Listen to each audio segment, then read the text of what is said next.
Eh bien, bonsoir et bienvenue à tous pour cette nouvelle vidéo du 7e art dans tous ses états. Ce soir, nous allons parler du cultissime Halloween de John Carpenter et de sa suite officielle 2018. Je vous parlerai aussi du moins mémorable Kills sorti ce mois d'octobre malheureusement. Voilà, donc j'ai en ma compagnie Clémence, Bonjour. Jérôme Hey. et Boris. Bonjour. Voilà. Donc, nous allons commencer avec un avis global sur la chronologie officielle, c'est-à-dire le Halloween de 78, celui de 2018 et ces deux suites qui sont Kills et celui qui sortira l'année prochaine. Je pense que vous avez tous bien travaillé, vous avez regardé les deux films qui sont dispo depuis un petit bout de temps. Ouais, je pense que Boris l'a regardé de son unique œil valide.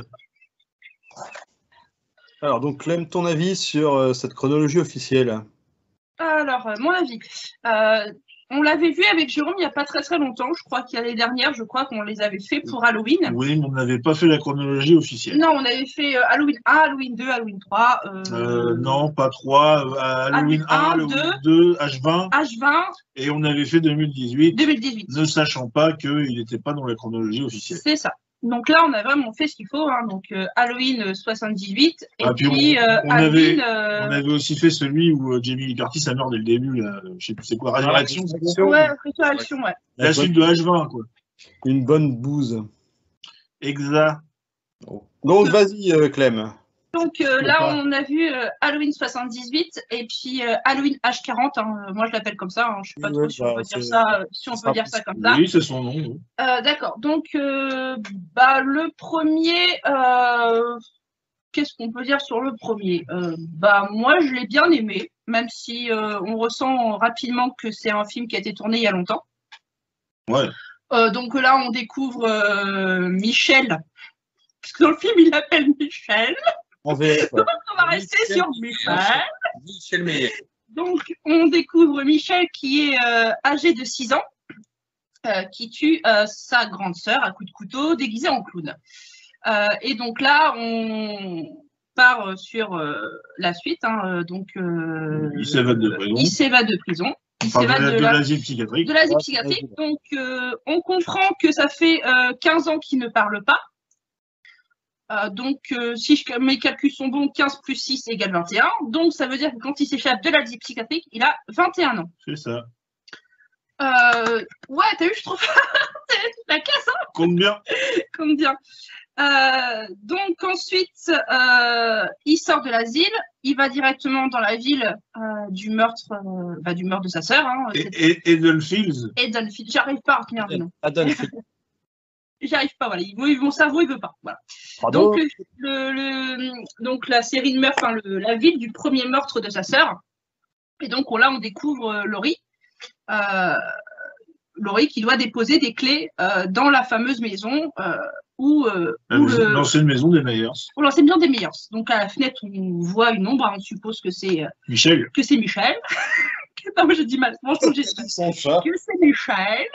Donc, voilà. Donc, à la suite de ça, on a les péripéties, hein, les meurtres, tout ça, le fameux masque, le fameux masque, oui, de toute façon, qui est là, les couteaux, enfin, les fameux meurtres.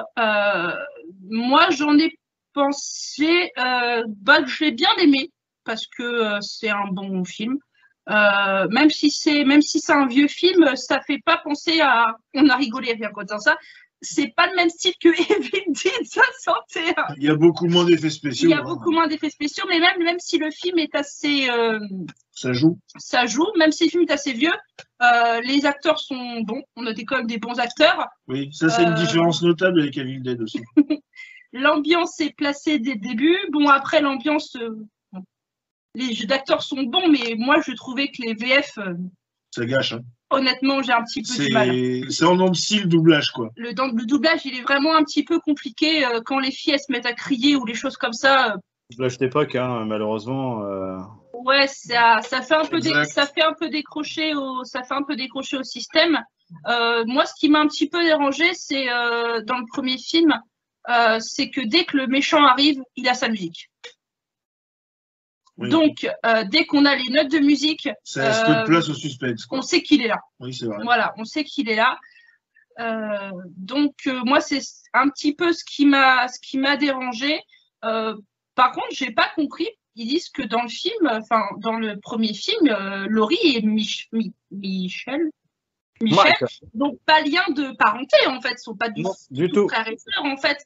Dans le 2, j'avais pas trop compris par rapport au fait que maintenant, enfin les autres c'est dans le 2 qu'ils en parlent. Oui, je sais, mais justement, j'avais pas compris dans le 2 pourquoi ils parlaient du lien familiaux alors que dans le 1, ils en parlent pas. Parce que c'est une autre chronologie. Je sais. Mais j'ai compris maintenant. J'ai compris. J'ai une chronologie. D'accord. Donc voilà. Ouais, fais gaffe où je te bouffe. Hein. Voilà, donc pour Halloween, j'avais marqué, voilà, pour moi, c'est un classique de l'horreur. Hein. Bon, et la suite? Alors, la suite. Halloween H40. Donc, Michael Myers a 61 ans. Donc, si mes calculs sont bons, 40 plus 21, ça fait 61. Non. Pas mal. La classe, hein. Alors là, le film est totalement de notre époque, plus notre époque à nous. Donc, oui, 2018. Au niveau du film, au niveau de ça, on le sent bien la différence par rapport au premier. Ah, puis t'as remarqué un truc super flagrant. Ils ont vieilli. Ouais, Laurie, elle a vieilli. Laurie, elle a les cheveux blancs. Et Laurie, elle est badass, Laurie. Sérieux. Ah, Laurie, moi, je la kiffe. Franchement, dans ce film-là, Laurie, moi, je la kiffe. Même si on sent que Michael Myers a eu un effet psychologique sur elle, mais de dingue, hein, de divorce. On lui a retiré la garde de sa fille. Elle a élevé sa fille comme un soldat. Donc voilà, on sent que psychologiquement, elle vit dans la peur H24. Hein, c'est plus une maison qu'elle a, c'est un bunker de l'armée générale qu'elle a. Hein. Il y a une mouche qui pète, elle le sait. Hein. C'est pas possible. Hein. Non mais voilà, la maison c'est plus une maison quoi. Tu veux aller là-bas, tu rentres pas quoi. Sinon tu finis décapité ou je sais pas quoi. Donc on découvre les deux journalistes. Qui viennent pour parler à Monsieur Michael Myers, hein, qui n'a pas parlé depuis son début, hein, mais eux, apparemment, ils veulent le faire parler. Donc, ils le montrent le masque qu'ils ont récupéré dans les archives. Et à ce masque-là, Michael Myers n'a aucune réaction, mais par contre, tous les joyeuses fêtes dans leur tête, là, par contre, eux, ils réagissent. Donc, on suppose que le masque a quand même un effet, un pouvoir quand même sur... une âme, ou je dirais pas une âme, mais un pouvoir quand même sur les gens. Hein. Ce masque a quand même un effet, il y a des réactions avec ce masque, sauf Michael Myers, évidemment, qui aurait bien aimé que ça réagisse. Donc, à la suite de ça, rebelote transfert, rebelote échappée, rebelote, c'est la merde. Donc, voilà. Donc, il y a un peu le même cheminement. Voilà, c'est ça. Michael Myers récupère son masque, tous les journalistes récupèrent son masque, redevient Monsieur Masque, là, le tueur Halloween, et puis il redébarque dans la ville. Donc là, on suppose que Michael Myers ne reconnaît pas trop les environs, ne reconnaît pas trop la ville. Que là, par contre, on découvre un professeur qui a repris le relais de l'ancien professeur qui est décédé. Le docteur Sartain. C'est ça. Un professeur complètement barré. Limite, c'est le professeur qui a besoin d'une psychanalyse. Hein. C'est pas le patient. Il est fasciné par son patient. Fasciné par son patient. Au point de mettre le masque, au point de ressentir, même de l'aider, hein. De l'aider, de pouvoir ressentir ce qu'il peut ressentir pour essayer de le comprendre au maximum. Moi, par contre, il y a un plan que j'avais parlé justement à Jérôme, qui m'avait dit mais pourquoi ils ont fait un plan sur ça? Tout au début, quand les journalistes arrivent dans l'asile, ils font un plan sur le stylo du professeur. Ils font un gros plan sur son stylo. Ils font un gros plan sur le stylo du professeur. Moi, je n'ai pas compris au début pourquoi ils font un plan sur un stylo. Et après, on découvre qu'au final, le stylo, en fait, est un scalpel. Et avec ce scalpel-là, il tue le flic. Voilà. On te le montre pas pour rien. On te montre pas pour rien. Donc ce plan-là, en fait, je me dis, mais pourquoi ils font un plan sur un stylo? On s'en fout du stylo. Enfin, il est beau, ok, c'est un beau stylo, mais bon, le plan, ça sert pas à grand-chose au final. Et après, on découvre finalement que le stylo, en fait, est une arme et que cette arme-là s'est servi à tuer le professeur, enfin, à tuer le flic. Ce professeur Sartain, c'est l'opposé Dr Loomis Oui, tout à fait. Bah oui, c'est le jour et la nuit, quoi. Ah oui, c'est ça, c'est son opposé radical, oui. Loomis voulait tuer absolument. De toute façon, on entend dans la bande, à un moment, ça fait une bande, et en fait, il dit que oui, il faut le tuer. Il faut le tuer, il faut vérifier son cœur cardiaque. C'est le mal absolu. Et puis, une fois qu'il est mort, faut le finir en poudre. Il faut qu'il finisse en poudre direct. Et là, le professeur, notre professeur, là, par contre, c'est plus. Pourtant, ça a été son élève à Loomis. Hein. Oui. Ouais, c'est ça, c'est son élève. Oui. Mais je pense qu'il a tellement fascination. Voilà. Il a une fascination complètement différente par rapport à ça. Je pense qu'il l'aime beaucoup. Hein, c'est son patient. Je pense qu'il l'a étudié bien avant, sachant qu'il était avec l'ancien professeur, c'est un de ses élèves. Bah oui, donc je pense qu'ils ont une relation bizarre, parce que quand il le transfère, il fait « Ah, t'inquiète pas, je viens avec toi », comme si qu'il le protégeait. Mais oui, mais en fait, il a une relation totalement hors médecin-patient. Il a une association plutôt amie, qui fait qu'il a un point de vue complètement différent. Moi, le film en lui-même, il m'a peut-être un peu plus accroché que le premier, peut-être parce que c'est plus 2018 et que c'est tourné différemment et que voilà, et qu'on s'attache à la. C'est plus moderne. Oui, et puis on s'attache aussi à la petite fille de Laurie là, qui. Bah oui, moi je me suis attachée un petit peu à elle, hein, qui pense qu'il veut essayer de regrouper un petit peu la famille, essayer de réparer un petit peu les choses. Une Laurie alcoolique, dépressif, paranoïaque, qui vit cloîtrée dans sa maison. Donc voilà. Donc après on arrive au fameux le combat, le final, hein, le fameux combat dans la maison où Laurie lui explose les doigts, etc. Et monsieur se relève comme si de rien n'était, hein, comme dans le premier. Ouais, il est insensible à toute douleur physique, morale. Le mec qui se prend. En fait, on dirait qu'il est habité par une espèce de puissance surnaturelle. Oui, en fait, ce qui se passe, c'est comme le professeur dit, par rapport à Laurie, il a bien parlé d'une symbiose entre les deux, que si l'un devenait prédateur et l'autre la victime, en fait, il détruirait l'un l'autre, parce qu'en fait, il se maintiennent comme ça. En fait, le temps que Laurie est vivante, Michael Myers sera vivant, en fait, et donc Michael Myers sera vivant, Laurie sera vivante. Les deux se complètent, en fait. Hein. C'est comme un peu le yin et le yang. Hein. Moi, je vois ça un petit peu comme ça. Donc, on a le fameux combat, hein, donc dans le sous-sol, hein, et tout ça. Donc, le combat assez long, je trouve. J'ai trouvé un petit peu long, le combat final. Hein. Après, ça fait partie de son charme. Même le premier combat même le premier combat du premier a été un petit peu long aussi. Par contre, dans le premier, on découvre le visage, hein, de Michael. Dans le second film, on le voit très, très peu.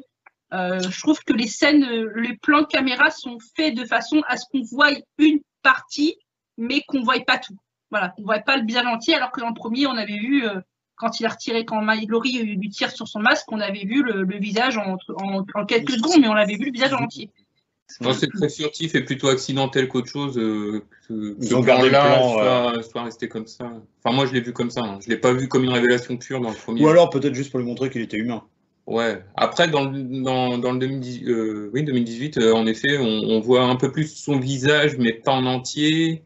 C'est vraiment que des plans croqués, vraiment très. Ouais, c'est furtif. Hein. On voit l'œil, mais généralement, soit c'est le coffre qui cache, soit c'est une porte, soit c'est. Mais on voit pas son visage.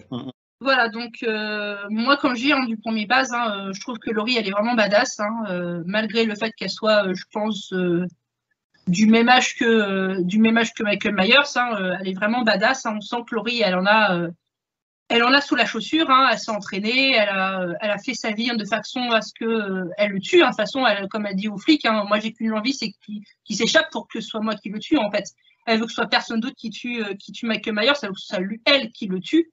Donc non, film 2018, très agréable à regarder. Il y a des plans de scène qui font un petit peu rappeler le premier. Hein, moi, j'en ai une en tête, c'est quand la petite fille de Laurie, elle est dans sa classe et qu'elle tourne la tête et qu'elle voit sa grand-mère Laurie à la fenêtre. Moi, ça m'a fait penser au plan du premier quand Laurie est dans l'école et qu'elle regarde par la fenêtre et qu'elle voit. De toute façon, en matière de découpage et de cadrage, de plan, le premier il est assez similaire. Le 2018 est assez similaire parce qu'on a l'évasion. Oui. On a le passage où la petite fille elle est dans la rue, elle se promène avec ses deux amis, qui fait penser au même passage dans le 78. Après, ouais, t'as le passage où elle se sent épiée, mais au final, c'est pas Michael, là, c'est Laurie. C'est Laurie, qui est sur le trottoir en face. Les cadrages, les scènes sont les mêmes. Par contre, on peut remarquer aussi qu'il y a moins de musique présente quand le méchant arrive. Hein. Là, je pense qu'il y a plus de suspense. Par contre, le premier, dès que Michael Myers arrivait, on a vu la musique qui était présente. Là, oui, je sais. Dans le 2, on n'a pas ça. Donc, c'est vrai que ça mène un petit côté un peu plus. On ne sait pas par où il va arriver, on ne sait pas s'il est là, on ne sait pas s'il est caché, ou on ne sait pas s'il observe. Donc voilà. Donc non. Par contre, j'ai préféré le deuxième au premier, mais je pense que ils sont liés. C'est parce que c'est plus moderne. Ils sont liés ensemble. Je pense que le 1 va pas sans le 2 et puis. Donc voilà, pour moi, c'est un très bon film et puis une ambiance parfaite pour un Halloween. Ok, merci Clem. Du coup, Jérôme, un avis sur cette chronologie officielle? Un avis sur la chronologie officielle, un petit peu surpris qu'ils aient changé ça à ce point-là, quoi, parce que moi, j'avais mes petites habitudes de me faire Halloween 2, Halloween H40, H20, pardon, Halloween Résurrection, puisque les autres, chronologiquement, sont pas liés du tout. Hein. Donc, j'avais mes petites habitudes et je trouvais que ça matchait bien. Bon, même si Résurrection, il est très décevant, hein, c'est pas le meilleur. Forcément, mais bon, je trouve très dommage d'avoir enlevé Halloween 2, qui est un très très bon film. Hein.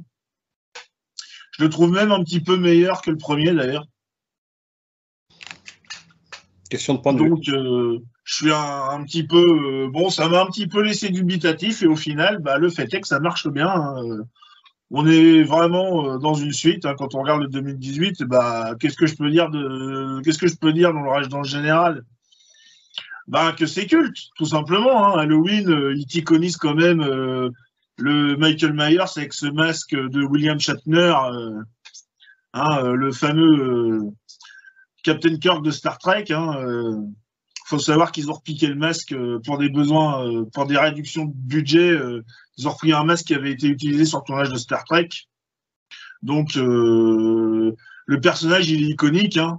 Très simplement, un couteau, un masque, une combinaison de travail, et on sait tout de suite qui c'est, hein, on le reconnaît. Donc l'iconisation, elle est faite, elle est vraiment bien faite, hein, dans le film. Hein. Après, Carpenter, son génie du cadrage et de la mise en scène n'est plus à prouver. Hein. Donc c'est un petit peu hybride peut-être dans Halloween. Il tente des choses, mais je pense que c'était nécessaire quand même. Hein.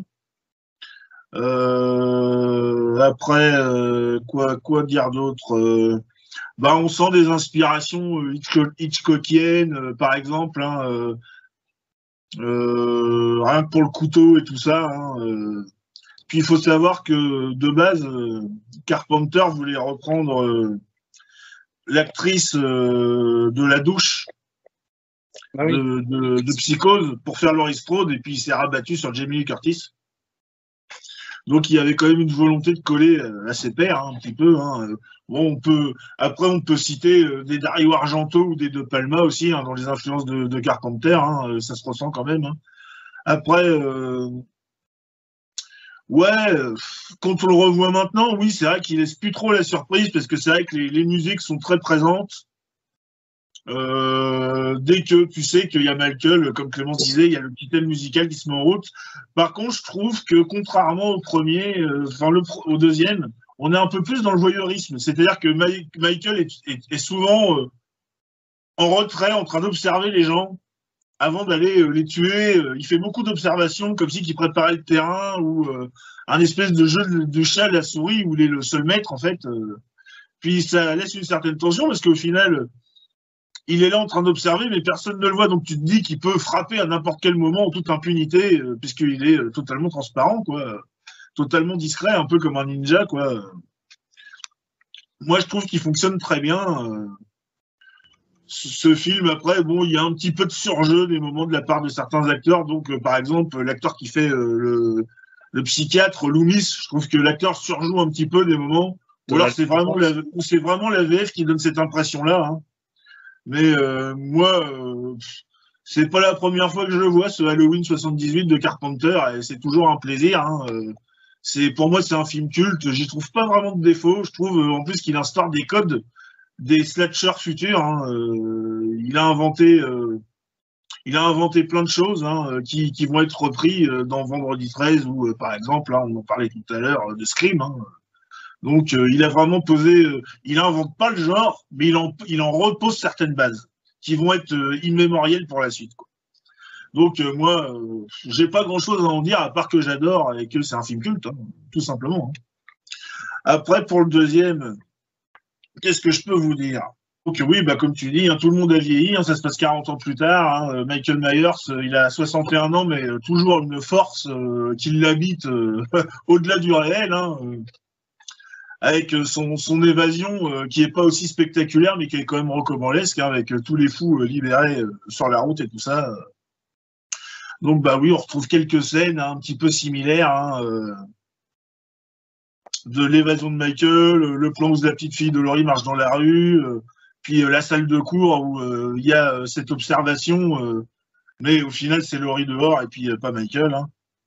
Après, je pense que le film est très respectueux justement de son modèle, parce qu'il va vraiment dans le sens de vraiment être une suite vraiment fidèle. Hein.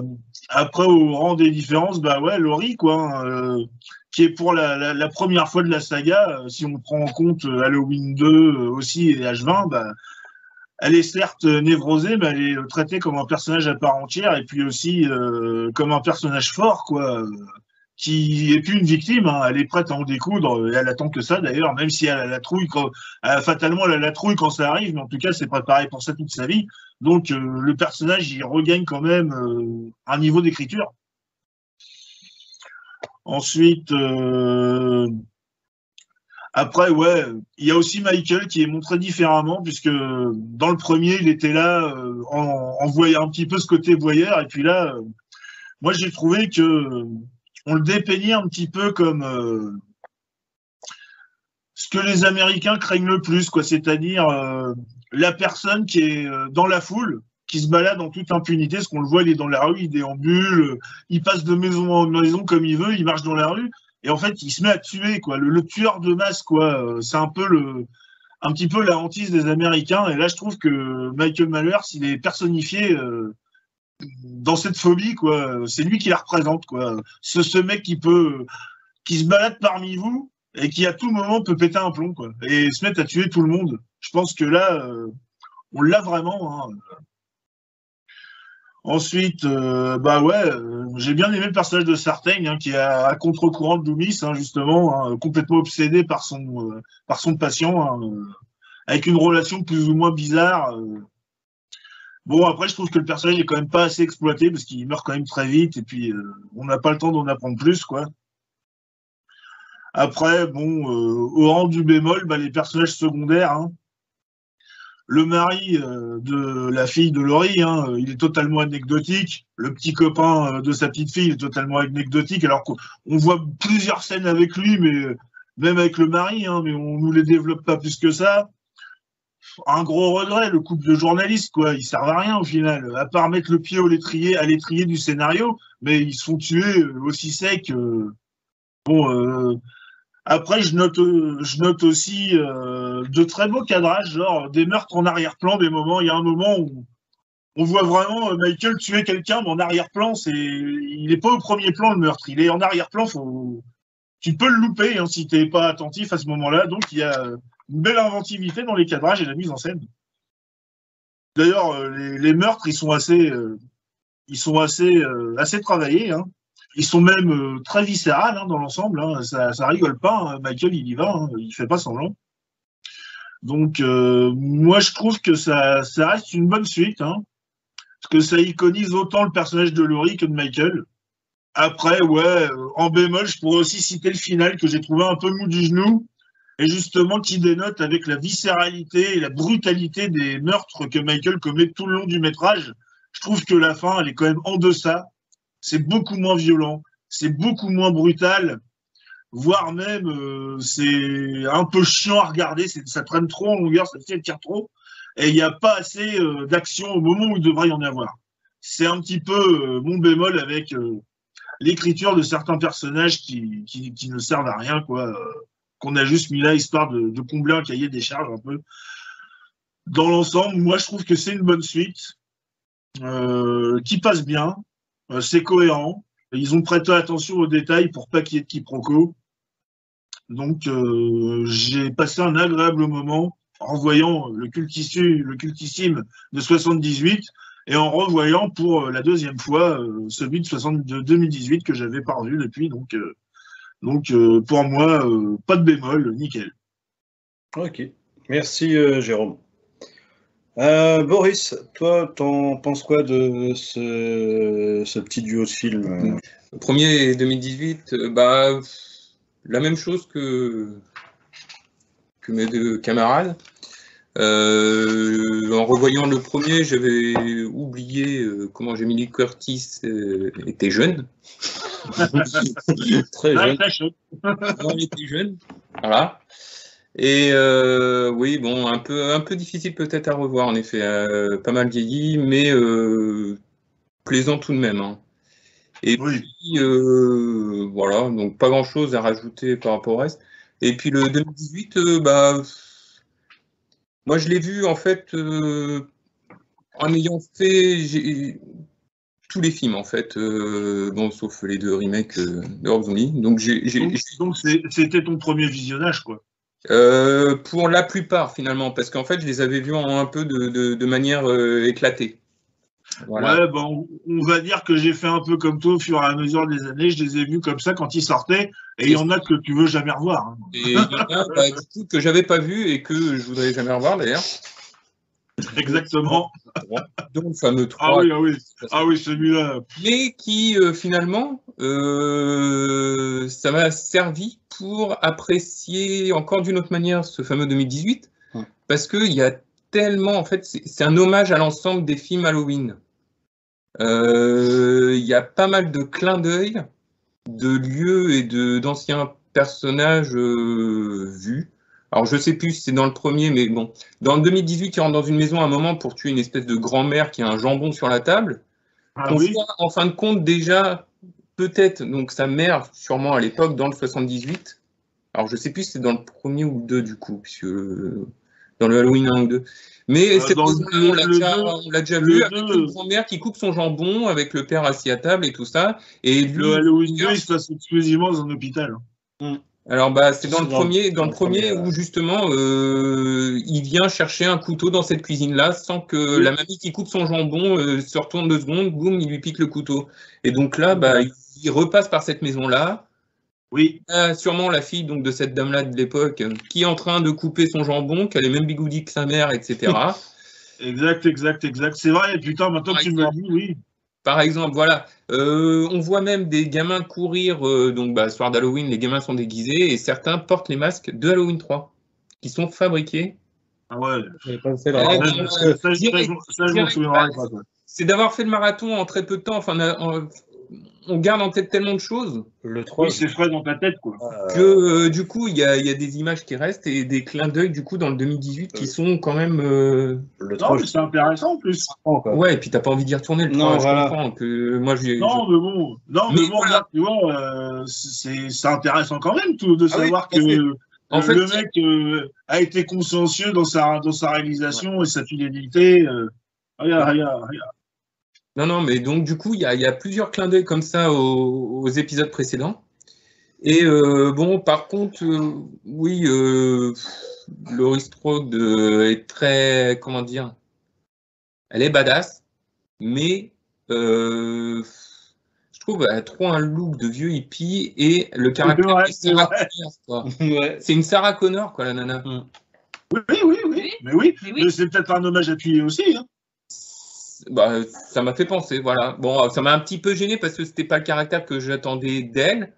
Maintenant, d'accord, ils l'ont écrite comme ça, très bien. Maintenant, Bah, Maintenant, malgré le côté badass, elle garde quand même cette espèce de fragilité qu'elle avait dans le tout premier. ah bah, elle est très sensible, très fragile, et elle en pleure, et elle ne sait pas se tenir, elle en est alcoolique, etc.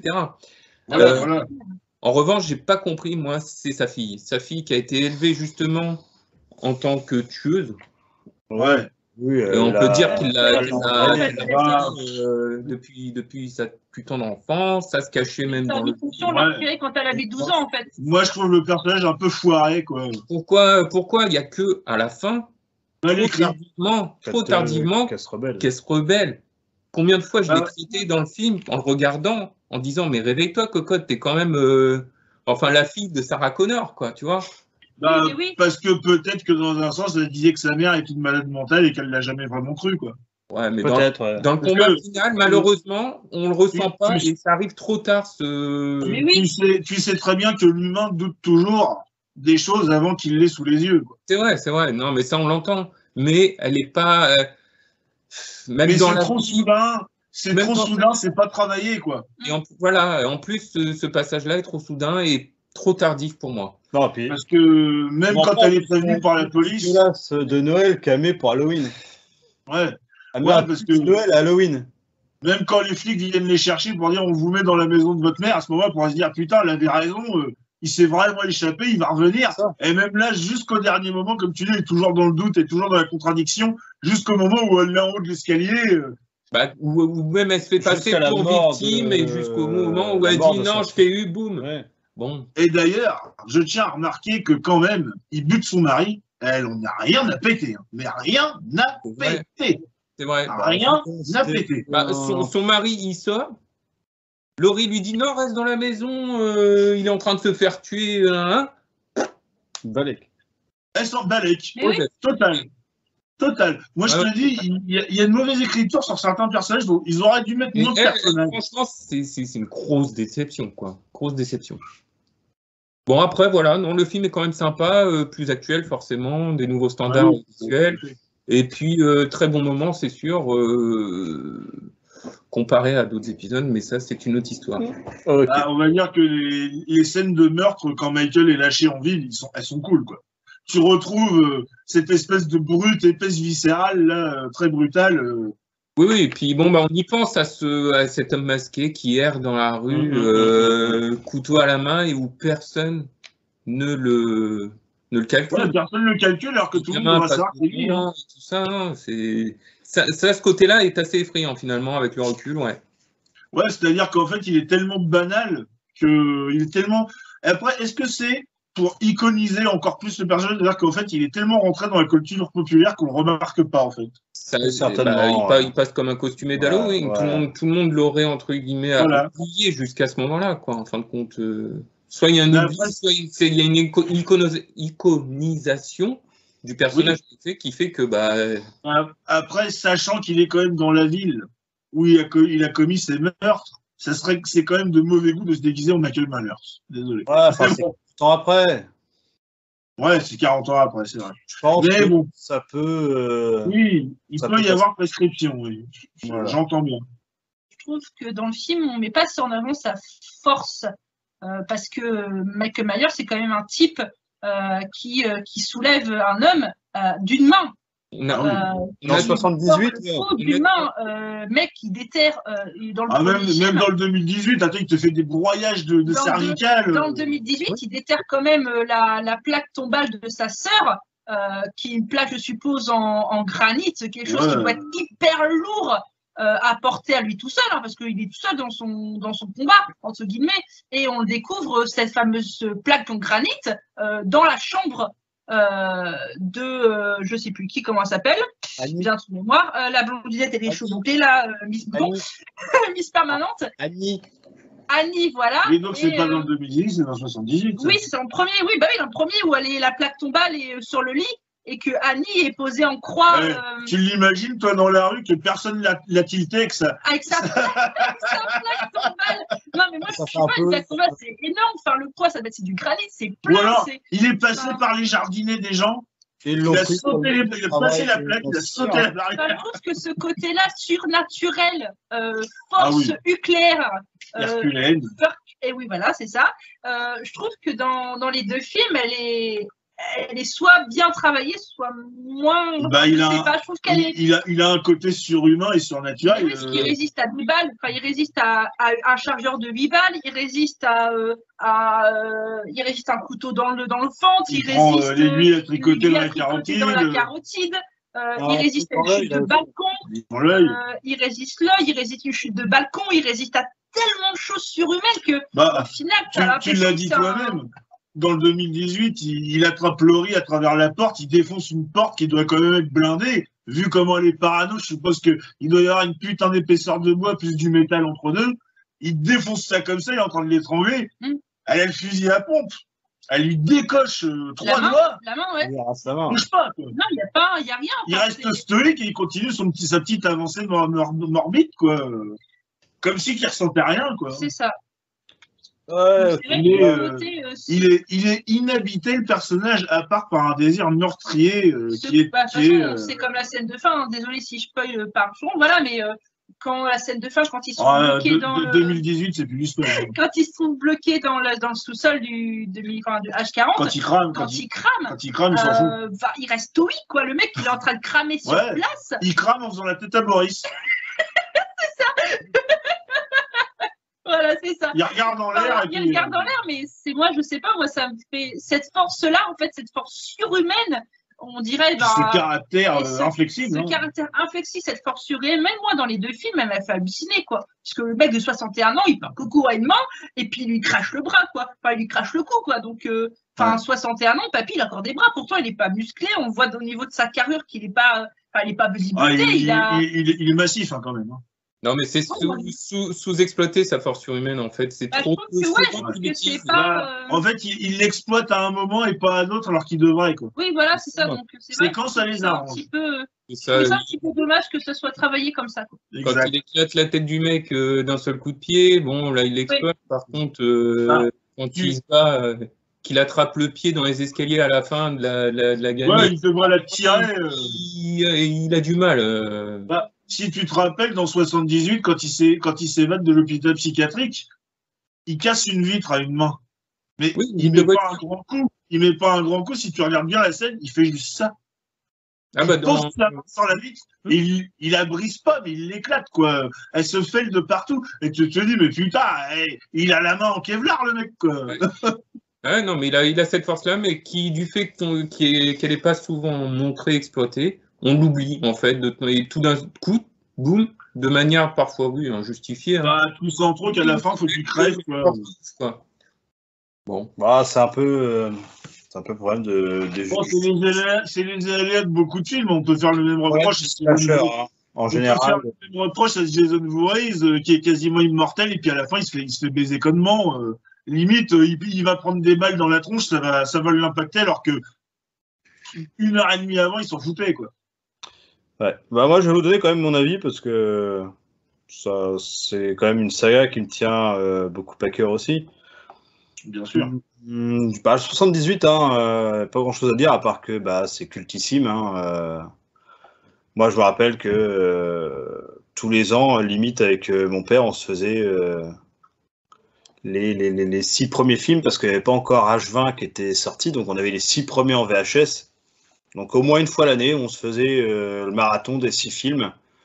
En 1003, qu'on zappait, on faisait 1, 2, 4, 5, 6.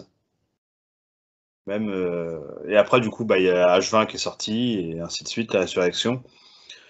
Mais ouais, 78, c'est classe, c'est culte. On t'installe quand même un personnage qui fait partie maintenant de la pop culture. On parle d'un tueur à masque. Alors, soit on va te sortir Jason, soit on va te sortir Michael Myers.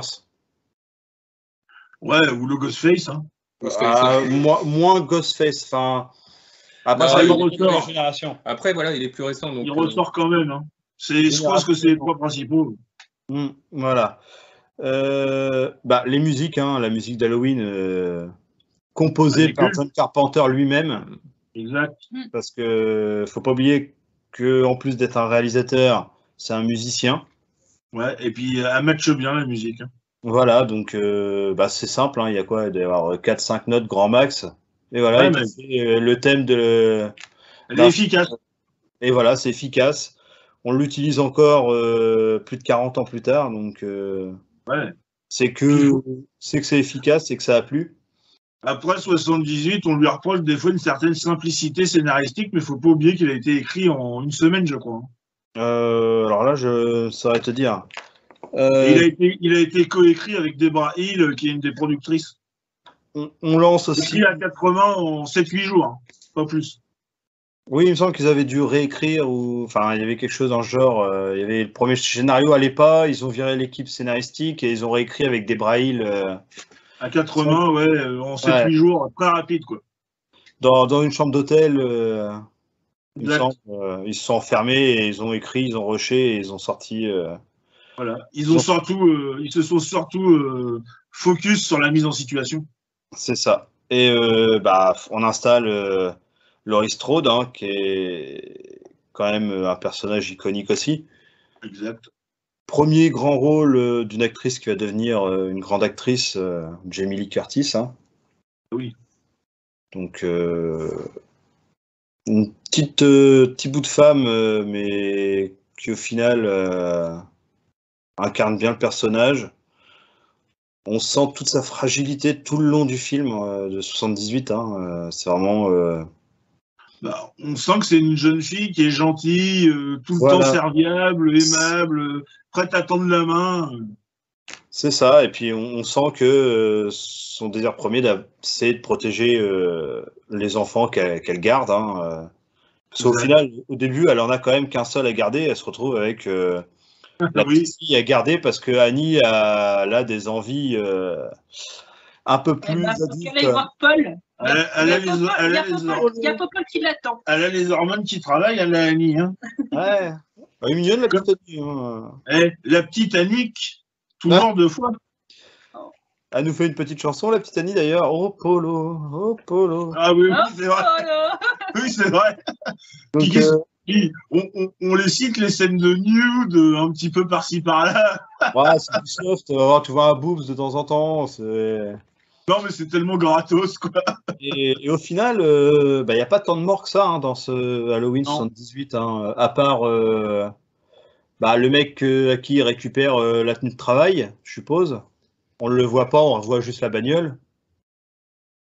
Moi, il y a quand même un plan que j'avais noté sur ma petite fiche, mais je viens d'y repenser tout de suite, parce que j'ai une très mauvaise visibilité. Le plan d'intro. On est quand même en vue subjective. Oui. Et au début, tu ne sais pas si c'est un enfant ou quoi que ce soit. Non. Donc, tu vois ce mec qui avance, il prend un couteau, il monte l'escalier, il va buter sa frangine, et après seulement, tu découvres que c'est un enfant. Moi, la première fois que je l'ai vu, j'avais, je sais plus, 12-13 ans peut-être, quoi. T'es choqué, quoi. Ah oui, oui. Mais justement, et la scène, elle est super intelligente au niveau du cadrage, pour l'époque. Cette vue subjective, justement, moi, je l'avais noté sur mon autre fiche. Je la trouvais super intelligente, justement, pour l'époque, comme tu le dis. Exact. Et c'est des plans qui ont été réutilisés un peu plus tard par d'autres films de la saga, dont le 2018, on le réutilise, je ne sais plus à quel moment, mais on l'utilise. Même dans Kills, j'y reviendrai un peu plus tard. D'accord. Mais 78, ouais, voilà, il y a quoi? Il y a alors, le gars qui pique le bleu de travail, Annie, la copine blonde, Bob, blonde, le mec de la blonde, et c'est tout. Il y a Linda et Bob.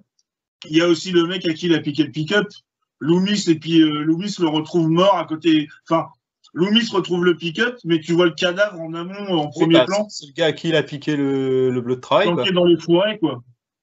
C'est le gars à qui il a piqué le bleu de travail. Donc, ouais, ça fait 4 ou 5 morts, grand max, quoi. Oui, c'est ça, c'est le mec du bleu de travail, t'as raison. Oui, parce que c'est une dépanneuse. Par contre, moi, personnellement, la mort de Bob m'a fait marrer. Ah oui, le couteau, il fait 4 mètres de long. Le couteau, il fait 4 mètres de long. Parce que le couteau, de base, il fait ça. Oh, et au final, on découvre que le couteau, il lui traverse le thorax. Il le plante et au final, il finit dans la porte. C'est plus un couteau, c'est un javelot. Et le truc qui tient, c'est ça. Non, c'est pas méchant, c'est pas Non, mais méchant. moi, de ma femme, tu veux sourire, je fais ah ouais, d'accord, le couteau fait 14 mètres, quoi. Il a un petit peu d'humour quand même, le Michel. Hein. Il se déguise en fantôme. Ah oui, c'est vrai. En photo stoïque. Elle a beau montrer ses jolies petites nanas, il bouge pas. Hein. Il est insensible. Ah, D'ailleurs, Mais...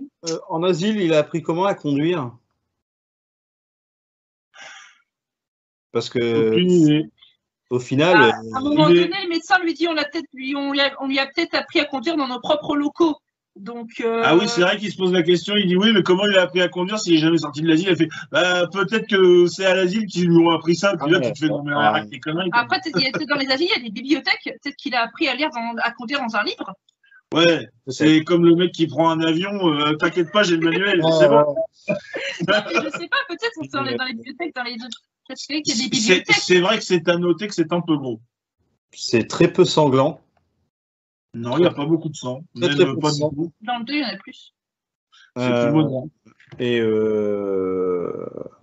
on peut noter qu'une partie de la violence que Carpenter nous montre dans 78, elle est hors champ. C'est ça. C'est plus ce qui se passe là-dedans. Ça te fait On travailler. joue plus sur l'effet de surprise, il attrape quelqu'un, il le met hors champ, il le défonce. Quoi. Mais on n'arrive toujours pas à comprendre pourquoi il a choisi Laurie comme cible privilégiée. Quoi. Enfin, En fait, il est derrière la porte quand elle vient taper à la porte et mettre les clés et c'est fermé. oui, c'est tout. Je pense que c'est juste le fait qu'il l'ait vu. Quoi. Au final, c'est tout. Il est peut-être tombé amoureux d'elle. Est-ce qu'il l'a choisi à ce moment-là, se dire ah c'est elle que je veux buter, puis il n'y arrive pas. Quoi. Parce du coup, que, ça le vide. à part avoir été Il y a déposé peut-être une ressemblance avec sa sœur. Hein. Ils ont la même couleur de cheveux. Ils ont à peu près le même Elle est blonde, elle a le même âge. à la même âge. Est-ce que c'est juste simplement par rapport à sa sœur? Parce qu'il y a beaucoup de dans les deux films, il y a beaucoup de choses qui dès qu'on parle de sa sœur, on comprend qu'il y a une réaction en fait. Donc est-ce qu'il essaye pas simplement de recommencer ou simplement de recoller sa sœur sur n'importe quelle jeune femme qui visiblement lui ressemble en fait. Moi, tu vois, j'avais un mauvais souvenir parce que je pensais qu'il tuait toute sa famille. En fait, il tue que sa sœur. Non, il tue que sa sœur. Et du coup, donc, le fait du remake de Rob Zombie, où il tue toute sa famille, vraiment, là, le beau-père, tout ça, m'avait induit en erreur. De toute façon, je crois que même dans le 2, à un moment donné, la scène où il y a les 3 adolescents, là, quand il veut faire péter la citrouille, il lui dit mais non, mais c'était pas censé être sa sœur. Et le mec lui répond non, en fait, c'est une rumeur comme quoi c'est sa sœur en fait.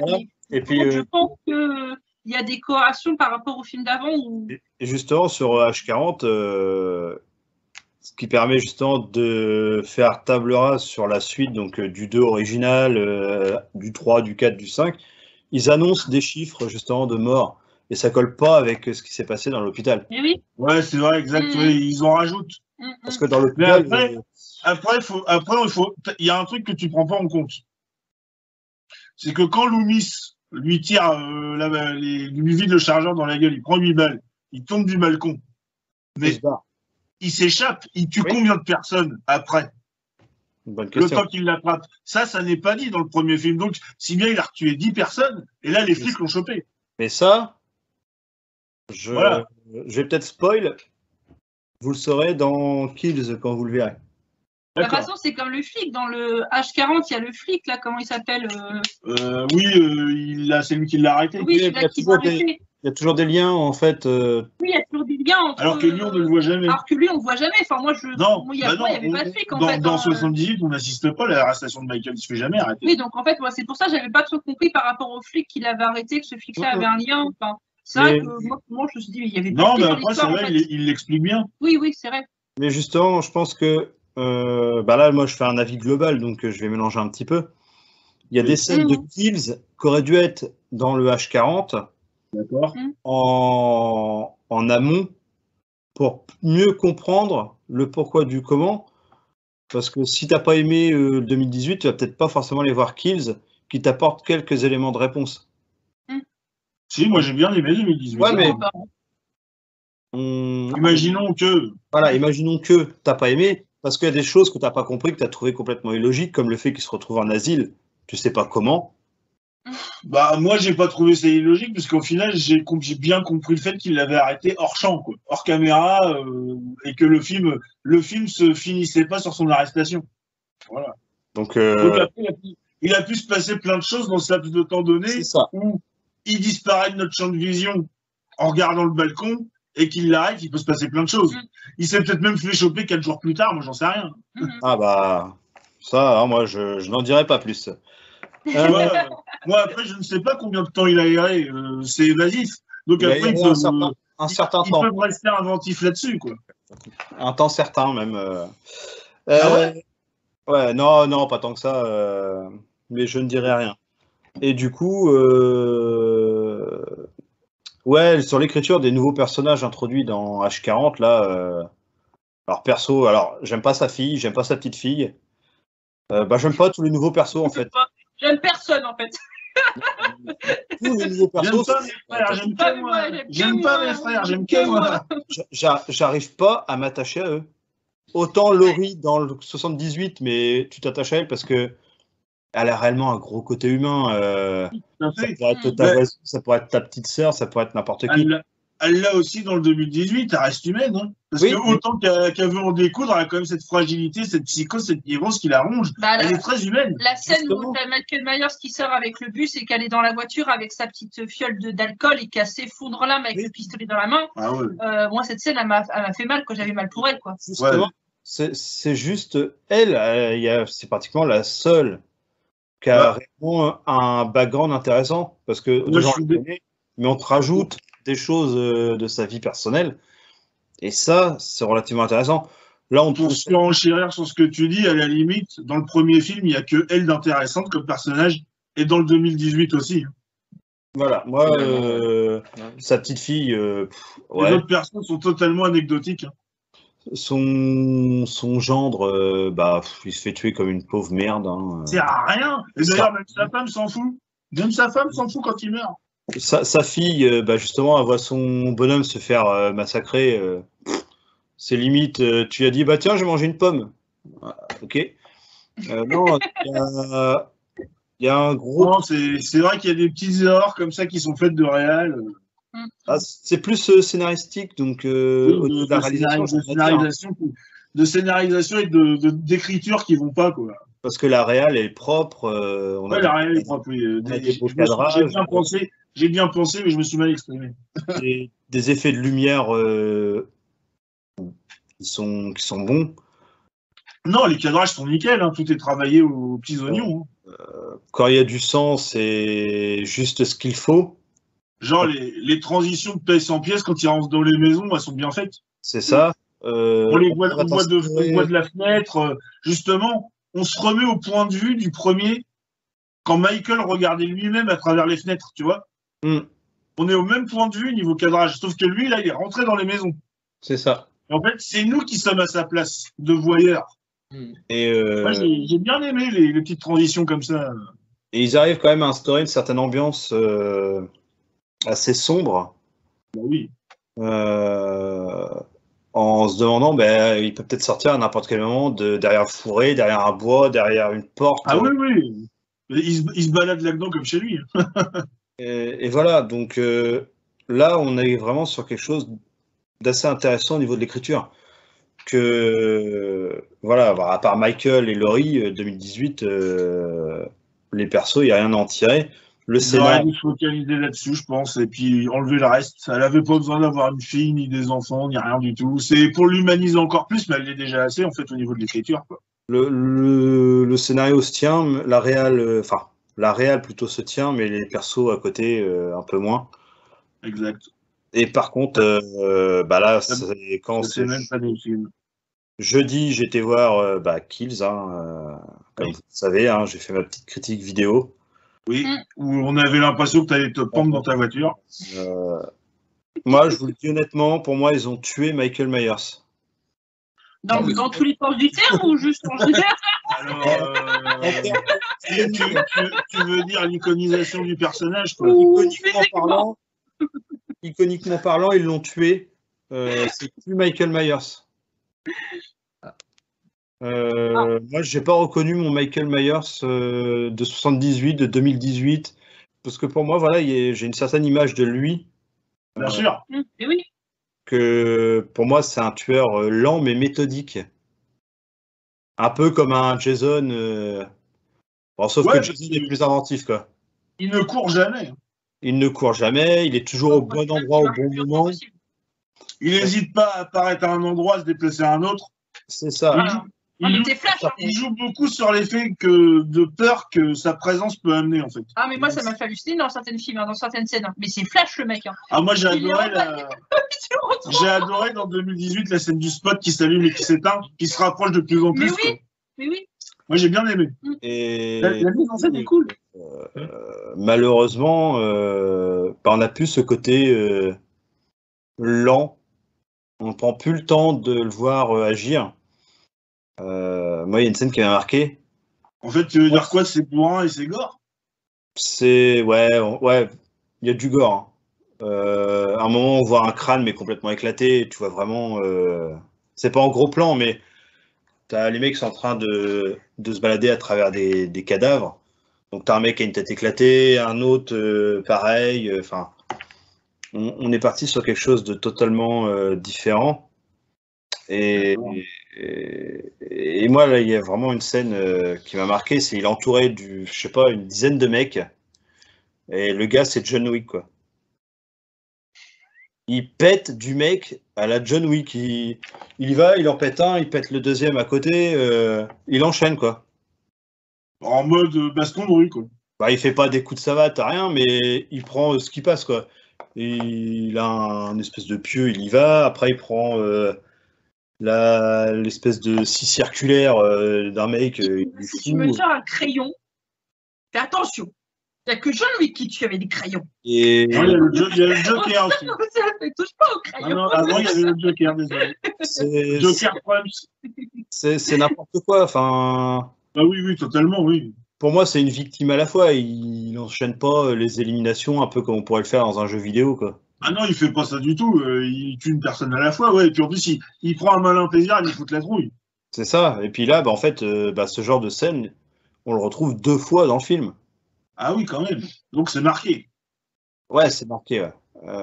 C'est dommage.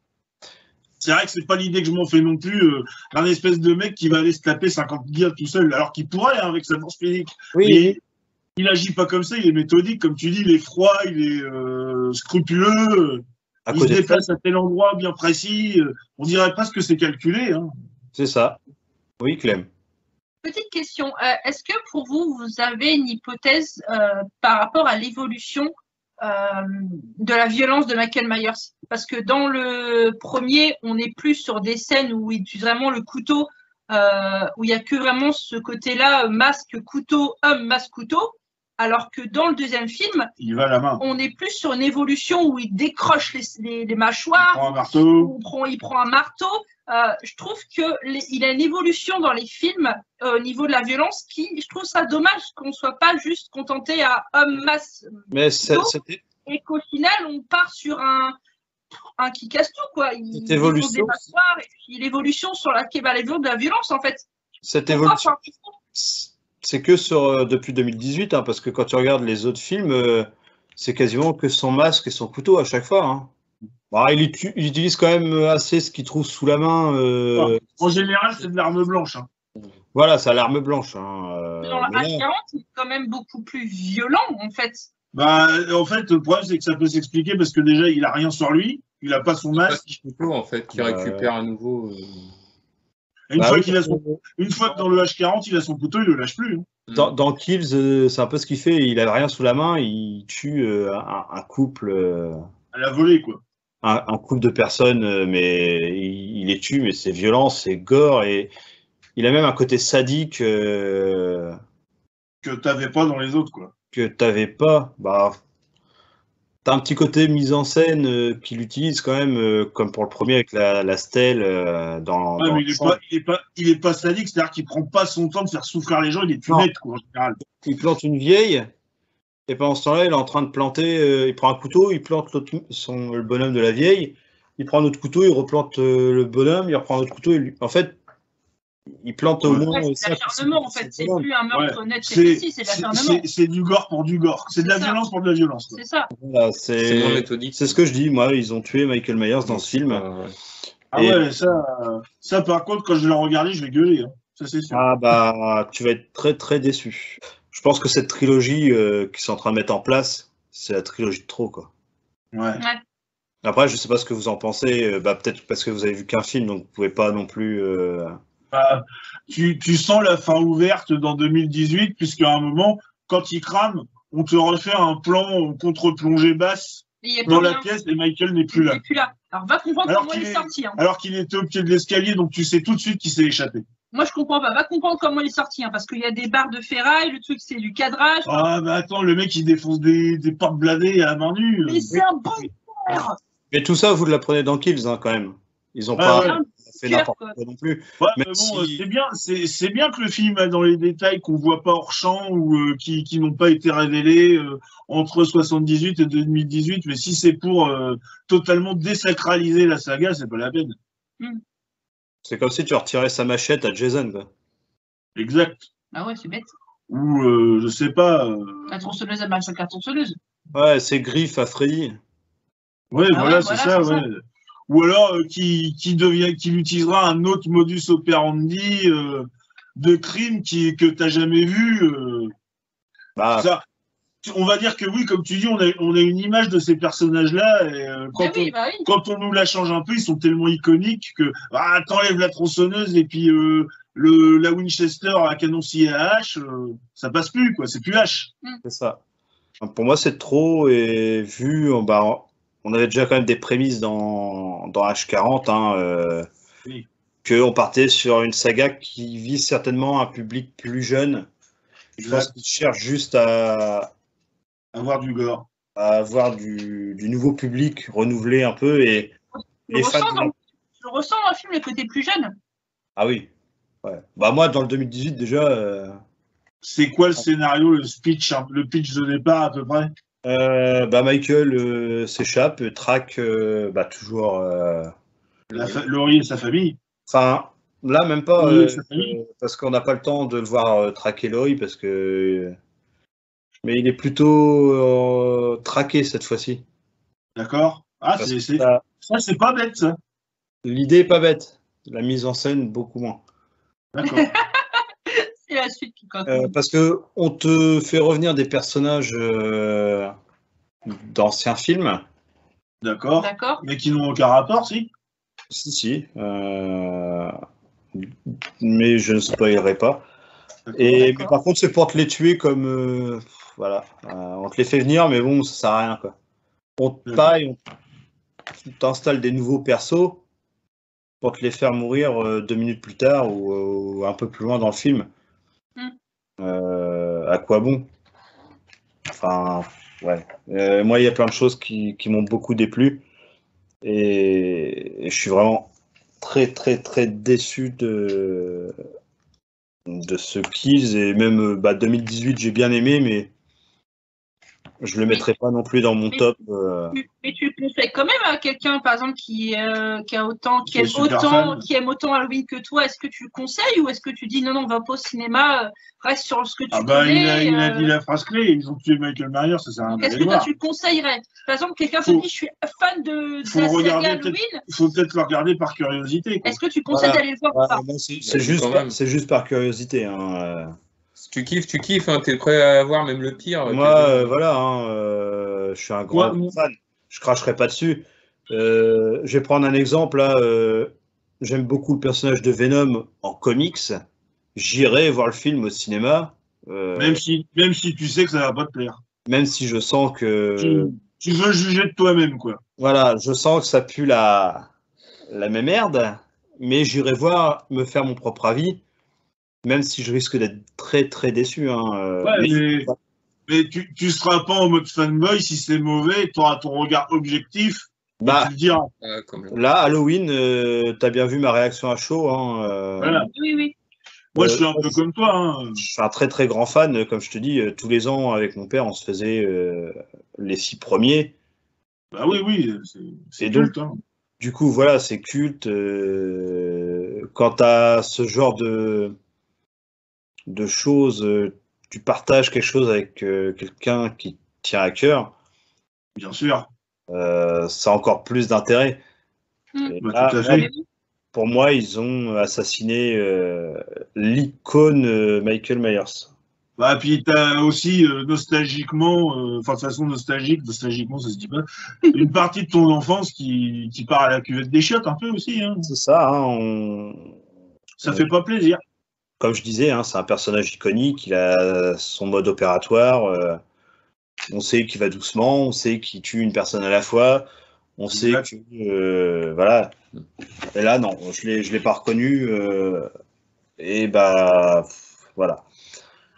Donc, moi, je sais pas, qu'est-ce que vous avez pensé de la tournure, justement, de la violence par rapport à H40 ? Et est-ce que vous pensez que ça va être de trop ou pas ? Il fallait s'arrêter à, peut-être pas Résurrection, mais H20 hein. Ah non, pas H20, non. Si on prend la chrono officielle, est-ce qu'il faut s'arrêter au premier et faire table rase de tout le reste ? Bah, moi, en soi, j'ai pas trouvé que 2018, il était mauvais. Hein. Il est un peu maladroit dans l'écriture de certains personnages, mais si tu prends les deux personnages principaux qui sont Laurie et Michael, c'est nickel. Il n'y a rien à dire. La mise en scène est propre, la méthodologie du tueur, elle est là. Elle est là, oui. Bon, à un moment, tu vois, bon, il tue les deux journalistes presque en même temps. On va dire, il prend quand même le temps. Il tue le mec. Il joue avec la fille d'abord. Après, il tire la fille là dessous les chiottes. Il en tue qu'un à la fois. À un moment donné, je suppose que c'est les dents du mec qui a terminé avec sa mâchoire. Ouais, voilà, il pose les dents. Il lui lance les dents. Donc à un moment donné, il y a un jeu aussi de chat à la souris, quoi. Donc, il la cherche. Il veut une réaction, en fait. Moi, je l'ai trouvé très fidèle à l'esprit de départ. Puis de toute façon, on sent que le mec a potassé son truc puisqu'il y a tellement de références. Donc, je trouve pas que celui-là est trop. Donc, j'étais même confiant pour la suite. Hein. Même si la fin, je la trouve ratée, du 2018. Bah, elle est trop facile. Comme je disais, l'écriture de certains personnages qui les rendent totalement inutiles. Comme tu disais, ils n'auraient pas dû mettre la petite fille, ni la fille, ni le mari. Ils servent à rien du tout. Non, puis même les scènes sont trop longues. Je trouve que dans la fin la 40... on te montre que la maison est sécurisée, mais elle va de pièce en pièce. Alors, ça pourrait instaurer une petite tension, mais ça marche pas. Je trouve que ça marche pas. Non. C'est un peu, je trouve que les scènes sont trop longues et puis. Parce que tu sais fatalement que Michael va pas être dans ces pièces-là, il arrivera un tôt ou tard à un moment. Donc, en fait, tu connais tellement le personnage que tu sais. Est-ce qu'il est trop ? Moi, honnêtement, j'aimais bien la chronologie d'avant, c'est-à-dire Halloween 1, Halloween 2, H20. Et puis, bon, bah, malheureusement, tu t'arrêtes à Résurrection quand Laurie meurt, et puis là, tu coupes le film, et puis salut, quoi. Et ça marchait bien. Pour Résurrection, parce qu'elle meurt au début. Donc, oui, voilà, la Résurrection, tu regardes le moment où Laurie meurt, tu t'en vas, et puis voilà, t'as fini. Moi, j'aimais bien cette partie-là, je la trouve mieux faite. Sensée. Plus sensée, oui. Mais après, H78 et H40, même si tu pars juste sur ce de film-là, ils se dénotent pas et ils se complètent aussi complètement. Donc, je trouve que limite les deux axes dans lesquels ils sont partis, qu'on soit H78, H40 ou qu'on soit Halloween 1, Halloween 2, Halloween 4 et Résurrection. H20 et Résurrection, en fait, ils sont tous les deux complémentaires, en fait. Donc, au limite, on peut regarder soit d'un côté, soit de l'autre. Ouais, après, ça se complète assez facilement. En fait, c'est assez bien dans un sens et non dans l'autre. Il y a quand même ce parti pris, tu peux prendre la chronologie qui t'arrange. Que tu préfères et tu te gardes celle-là. Après, à la limite, l'officiel, tu t'en fous. Hein. Oui. Bah ouais, justement, après, c'est ce que j'allais demander par rapport Parce que de toute façon, Carpenter, est-ce qu'il donne encore son avis là-dessus ? Je crois pas. Hein. C'est ce que j'allais vous demander après. Mais je voudrais déjà savoir, Boris, toi, tu penses que cette nouvelle trilogie, elle est en trop ou pas ? Pour moi, de toute façon, quoi qu'il arrive, je reste sur ma chronologie. Chrono. 1 et du 2. Point. Je m'arrête à ça. Donc, pour moi, c'est ça, en fait. Un 2 original. Un 2 original, je reste là-dessus. Ça me suffit. Et puis après, d'avoir vu le reste qui est vraiment de ça, quoi qu'il arrive, je constitue. Je trouve que H40 ne sert à rien, en fait. Ouais, non, je ne l'attaque pas dedans, même si c'est pas mauvais, hein, mais je le mets même pas dedans, quoi. Moi, je fais le 2, parce que le 2 est vraiment collé au cul du 1. Ils ont fait Halloween 1 et 2, ok. On part sur un Halloween 3 qui n'a rien à voir au niveau de l'histoire. Ça, c'était un choix de Carpenter. Ça, d'accord. Donc, ok, on se dit, bon, on peut se dire, en effet, oui, Halloween, c'est une série de films sur le thème ou la journée d'Halloween. Ok, bon, ça change. Et puis, bon, on est reparti sur du 4, 5, 6 qui suivrait, en fin de compte, le 2, mais d'une certaine façon. Mais ils sont tellement en deçà qu'ils sont inutiles. Donc, non, si on reste sur du Halloween, Jamie Lee Curtis, moi, je tape le 1, le 2, et puis je m'arrête là, quoi. Et donc, du coup, moi, si j'ai bien compris, toi, Jérôme, tu préférerais que garder la chronologie originale, donc pas la chronologie officielle, celle où Laurie et Michel sont frères et sœurs, quoi. Exact. Parce que justement, je trouve que ça a apporté un petit truc. Pourquoi il a traité tout ça, ça ça explique pourquoi il veut la tuer à tout prix, quoi, tout simplement. Ouais, non.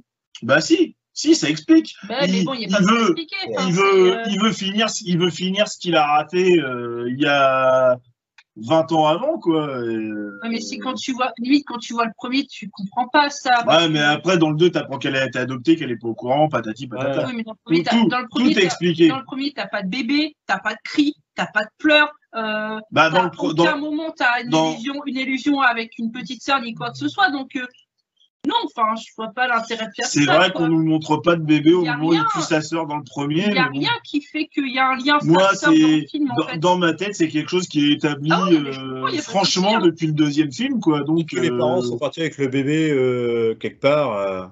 Ah oui, peut-être, parce qu'ils rentrent après et ils retrouvent le gamin avec le couteau qui erre dehors et qui attend sur le perron de la maison. Donc ouais, peut-être que le bébé est dans la voiture, on sait pas. Peut-être qu'il avait juste... Peut-être qu'au début, c'est peut-être une histoire de désamour parental, hein, c'est le mal-aimé de la famille, et puis qu'il a voulu se débarrasser de ses rivaux, familiaux, tout simplement. Un truc très banal en soi, la jalousie. Par contre, Clem, je te sens plus modéré là-dessus. Ouais, non, moi j'ai un peu du mal avec le côté frère-sœur, quoi. Moi, c'est pas quelque chose qui me hype plus que ça. Non, mais c'est depuis qu'elle a vu The Crow où t'as un frère et sœur qui couchent ensemble, ça l'a traumatisé. Non, c'est pas ça.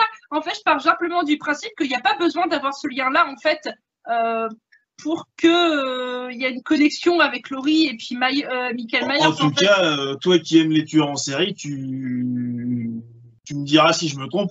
Un tueur en série, quel qu'il soit, il fait jamais rien pour rien. Il y a toujours une raison. Mais c'est pour ça là, on l'a pas, la raison. On l'a jamais, parce qu'il parle pas. Mais donc, non, mais dans un sens, le fait que Laurie soit sa sœur, ça explique beaucoup de choses. Oui, mais justement, si le côté psychologique, tu parles sur le côté tueur en série psychologique, que tu disais qu'il y a les tueurs en série ne tuent pas sans raison, ça c'est totalement faux.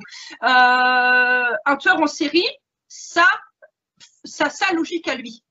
Ça a sa propre logique, sa propre modèle dans son cerveau. Donc on en revient aux mêmes choses, il y a une raison. Oui, mais sa raison, ça ne veut peut-être pas dire par rapport à sa sœur. Ah bah non, c'est parce que je te dis qu'il doit y avoir une raison. Avec Michael, on ne l'a jamais. Quand Laurie avance et qu'elle met les clés au niveau de la porte. Oui, ça peut suffire. Il y a une connexion entre les deux. Elle regarde à la fenêtre, lui, il la voit. Elle est blonde, elle est jolie, elle est jeune. Pour moi, il n'y a pas besoin de... Pas besoin de lui, il a peut-être simplement fait une coloration par rapport à sa sœur et que c'est la première personne qui s'approche de la maison, c'est une femme, c'est juste un maniaque sexuel. C'est juste un maniaque sexuel quand tu vois que qui tue, je trouve qu'il a quand même tué plus de filles que d'hommes. Je pense, je sais pas si j'ai compté, mais il tue des filles en petite tenue surtout. Il tue des filles en petite tenue. Alors sa sœur, elle était en petite culotte. La première scène, sa sœur était en petite culotte devant le miroir. Ouais, c'est pas faux. Donc, en fait, moi, je parle juste du principe qu'il n'y a pas besoin d'avoir le lien frère-sœur, en fait, pour qu'il y ait une connexion entre Laurie et que Michael Myers, c'est qu'à aucun moment on parle de bébé, aucun moment on nous parle, enfin dans le 2, il parle peut-être qu'elle a adopté, mais dans le premier, si on voit vraiment la scène du premier, il n'y a pas tout ça. Il n'y a vraiment pas toute cette connexion du bébé, ni le fait qu'on en parle, ni le fait qu'on l'entend, ni le fait parce que dans le H 2018, à un moment donné, H40, celle avec la bigoudie, on entend le bébé. On sait qu'il y a un bébé dans la maison. Ouais, d'ailleurs, il s'approche du berceau. Il le tue pas, regarde juste. Il s'approche du berceau, il regarde le bébé et il s'en va. Donc, qu'est-ce qui aura empêché dans le premier film d'avoir au moins un bébé qui pleure, ou alors un jouet, ou alors une petite cohérence qui fait que on sache qu'il y a une sœur. Ça aurait pas empêché c'est pas la cohérence de John Carpenter. Ça a été écrit après tout ça. Mais toi, tu partirais plus sur le 1. La chronologie qu'on a vue là. Mais qu'il est sur un troisième film pourri au grand dommage. Mais moi, je partirais plus sur cette vision-là. Il est peut-être pourri pour moi, mais il le sera peut-être pas pour vous. Hein. Ah bah si tu me dis que John Mayer se ressent sur un John Wick... Tu connais mon esprit critique, je suis jamais content la plupart du temps. Alors, il y a un John Wick. Je pense que ça va aller dans le sens, quoi. Mais quand John Wick, je suis attaché au personnage aussi. Je suis attaché au personnage comme toi. Hein. C'est un personnage que je côtoie depuis presque 30 ans bientôt. Faut pas déconner, quoi. Voilà, j'ai grossi un peu en parlant de John Wick parce que... Non, mais ça t'a fait penser. Non, ça t'a fait penser à John Wick. Ça t'a fait penser. Voilà, le fait qu'ils soient entourés et qu'il éclate des têtes à la pelle. C'est pas du Michael Myers. Voilà, non, tout simplement. Voilà, c'est pas Michael Myers. C'est ce que je dis, ils ont tué l'icône. Du coup, vous attendez quoi quand même pour la fin, parce que à un moment ça va bien se finir, hein, pour au moins le Ends, parce que après que Michael Myers parle. Ah ouais, ce serait pas con. Et là, révélation ultime, il voit le riz. Non. Non, mais tout simplement qu'on aille peut-être, pas qu'il parle, mais au moins qu'on aille, je sais pas, une sorte de lettre ou journal intime ou quelque chose comme ça qui puisse peut-être tout simplement, Bah, tu vois, j'avais bien aimé, moi, justement, H20, quand il est encastré, là, dans ce tronc d'arbre, là, qui lui tend la main, genre, tu sais, comme un espèce de, tu sais, je suis ton frère, me tue pas, mais qui lui défonce la gueule à la hache, là. Ah, tu vois, ça, cette fin-là m'avait bien plu. Puis limite, il se serait arrêté là, ça aurait été très bien. Elle a tué Michael, c'est fini. D'accord, donc vous kifferez que Michael meure, quoi. Pas forcément, mais. Non, pas forcément, mais au moins que. Moi, j'ai pas d'idée de la fin idéale. Hein. C'est pas à moi de l'écrire. Hein. C'est aux gens qui travaillent sur le film. Hein. Moi, je suis juste là pour regarder. Hein. Je suis juste là pour passer un bon moment. J'ai pas eu une idée de la fin. J'ai pas à en avoir, en fait. Non, mais au moins qu'il parle, ce serait bien. Moi, je prends ça avec beaucoup de recul. J'ai pas imposé mes choix artistiques. Enfin, non, mais maintenant, on le fait tellement pour tout. Les artistes n'ont même plus. Ah non, mais la fin me plaît pas. Ah bon, on va la changer parce que les gens n'iront pas voir le film. Ah, j'aime pas le design de tel perso. Ah bah, on va le changer. Sinon, les gens vont pas aller regarder le film. Moi, je suis pas comme ça. Moi, je prends ce qu'on me donne. Après, si ça me plaît pas, je le dis, mais en aucun cas, j'imposerai un point de vue là-dessus. Non, c'est pas à moi d'écrire la fin d'une telle saga. Hein. J'en ai pas. Puis j'en ai pas l'étoffe, quoi. J'ai envie de vous dire. Tu n'as pas d'attente, du coup. Tu n'as pas d'attente. Si, j'attends à ce qu'on me surprenne, mais j'ai pas d'idée. D'accord. Et toi, Boris? Bah pareil, aucune attente parce que c'est difficile. Quand il y a certains films, quand je les regarde, je me dis à la fin, si le gentil meurt, ça peut être une claque. Tiens, non, le méchant est tellement détestable qu'il mérite. Là, on parle d'un antagoniste, quoi. Là, c'est difficile. Bah ouais, déjà il y a 2 icônes, mais. Ouais. Parce qu'on est autant attaché à Michael qu'à Laurie, à la limite, et que ça ferait chier qu'un des deux crève de toute façon. Voilà, c'est ce sentiment dans Résurrection qui est hyper frustrant, en fait, quoi. Ah ouais. Grosse frustration que ça se termine, finalement, d'un côté, d'une façon, et même de l'autre façon, c'est-à-dire que lui meurt. J'ai même envie de te dire que quand il tue Laurie, t'as même plus envie de regarder la suite du film. Je trouve ça plus légitime du tout, quoi. Ouais, non, voilà, c'est ça. Si on perd un des deux, de toute façon, c'est fini quoi qu'il arrive. Que ça se passe dans les 10 premières minutes, comme ça a été le cas avec Résurrection, ou que ça se passe à la fin d'un film, c'est bon. Mais ou alors on les fait crever tous les deux en même temps et puis basta, on n'en parle plus, quoi. Bah moi, il y a un Predator, quoi. je pense que, moi, ça peut que se terminer comme ça quand t'as 2 monstres, 2 icônes, 2 mastodontes comme ça qui s'affrontent. Ouais, mais bon, après, c'est la double mort. Les scénaristes n'arriveront pas à les. Tu peux pas. Que ça finisse comme ça, moi, j'ai pas de souci. À la limite, si c'est bien tourné, que c'est bien fait, tout ça, que c'est vraiment épique sur la fin, qu'on en a pour notre pognon, pour notre place de cinéma, tout ce que vous voulez. Ok. Mais après, faudra pas venir nous recasser les couilles. Excusez-moi de ma grossièreté, avec un reboot, tout ce que tu veux, dans 5 ans, quoi. Parce que moi, ça sera sans moi, quoi. Est-ce que finalement, véritablement, dans Ends, on nous promet une fin? Je sais pas, titre est évocateur, mais est-ce que le titre est évocateur, oui. Je pense. Oui. Mais le titre est évocateur. Après, ça peut être la fin de plein de choses. Hein. Là, La fin d'une époque. Ça peut être la fin de leur affrontement, ou alors, je sais pas. La fin d'une époque. Un taré aussi, enfin, qui se met à. Je sais pas. Franchement, non, c'est vrai que là, du coup. La fin du fin. C'est planté à fin. C'est planté à fin. Non, mais à un moment donné, il faut bien s'avouer que si c'est Michael Myers, à un moment donné, dans le H 2018, il a 61 ans, papy. Hein. Ouais, il faut le faire crever à 110 ans parce qu'à un moment donné, il est pas immortel, quoi. Bah, il n'est pas si immortel, excuse-moi. Oui, mais bon, il a 61 ans. Si le film, s'il va partir sur une trilogie, à un moment donné, il va avoir qu'il âge 90 ans. Ça ferait pas une trilogie, parce que tu aurais 78, H40, Kills, plus encore un autre, ça ferait une quadrilogie. Oui, une quadrilogie, donc ça fait, ils vont le faire traîner jusqu'à quel âge? À un moment donné, il va faire voilà. Dans Kills, à un moment donné, il faut que ça s'arrête, quoi. Papy, il est pas immortel, il va mourir, quoi, à un moment donné. Dans Kills, ça s'arrête. Ce côté immortel, hein, il se prend, je sais pas combien de coups, il se relève, quoi. Ouais. Bah, il n'y a pas un film, même, il n'y a pas un film qui le font clairement et nettement brûler, je crois, et qu'il n'est pas mort pour autre. Je ne dirai rien, mais. Enfin, si, allez, vas-y, je vous spoil. Parce que spoil, pas content. J'ai tellement de frustration par rapport à tout ça qu'il faut que j'évacue un peu. Lâche-toi, Fabrice, vas-y. Ça se passe dans la même nuit. En fait, tu as 2018. Ouais. Et en fait, clac, ça enchaîne aussitôt. On est au cul de 2018, vraiment. On est dans 2018. Ouais. Tu regardes la bande-annonce de Kills. Ouais. À un moment, tu vois Laurie en train d'agoniser à l'arrière d'un 4x4. Ouais. Oui, sur le plan de la fin, le dernier plan. Ouais, ils partent sur le. Ils partent au cul d'un. Et en fait, ils croisent des pompiers. Et les pompiers sont là pour aller éteindre la baraque à Laurie. Excuse-moi, moi je l'ai regardé hier soir, 2018, elle est nullement agonisante à la fin du film, non? Bah, elle est blessée.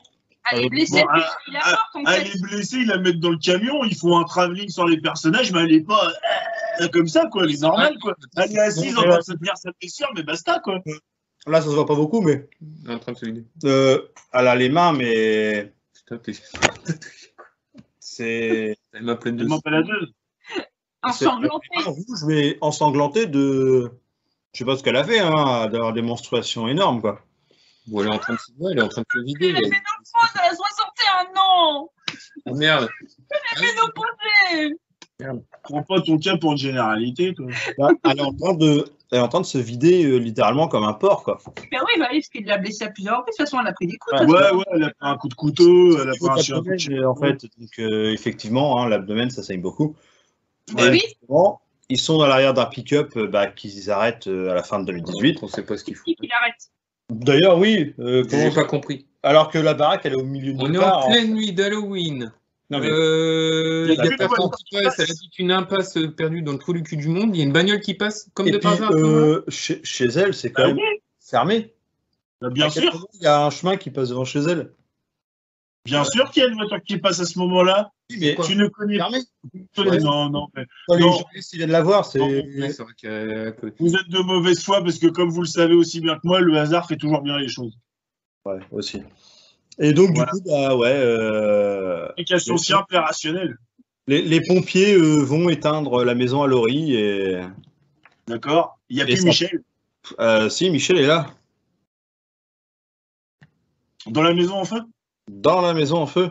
Et il est en train de taper la belote tout seul. Il joue au solitaire à une carte, deux cartes, trois cartes. Je trouve ça sympa, c'est que son masque, on lui donne un aspect brûlé. Ouais. Mais vraiment light, quoi. Enfin, je sais pas, t'es dans une putain de baraque. Où il y a tout le bonhomme qui est brûlé. Parce qu'à un moment donné. Juste le masque, quoi. Juste un effet brûlé sur le côté. Ouais, donc lui, il a résisté aux flammes, quoi. T'es dans une putain de baraque qui est en flammes. Le Michael unifugé, quoi. Ton masque, déjà, il fond, il te fout sur la gueule. La peau, quoi, là-bas, c'est du plastique, quoi. Il ressemble plus à rien, normalement. Ah non? Bah là, il a juste quelques traces de brûlure. Est-ce que c'est le même réel que 2018 ou c'est un autre? Ah, bonne question, j'ai pas l'info, mais je pense pas. En gros, ils nous prennent pour des beubeux, en fait. Je pense pas. On le mettra dans la vidéo. Mais ouais, enfin. En gros, ils nous prennent pour des bœufs parce que je suis désolée, mais à un moment donné, c'est du plastique, il y a du feu, c'est un être humain, quoi. enfin, c'est pas Superman, Michael Myers, quoi. Mais je suis tout à fait d'accord. Ça m'énerve. Voilà. Alors pour moi, la fin, ouais, c'est un peu ce que Boris a évoqué. La fin idéale serait les deux, ils meurent. On n'en parle plus, on enterre tout le monde. Et voilà. Ça.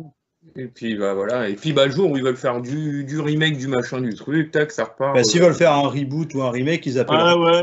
Hein, c'est le même réal, c'est David Gordon Green. Ah, c'est le même? Oui. Bah, je dirais pas. Hein. Oui, c'est le même, je viens de vérifier. D'accord. Et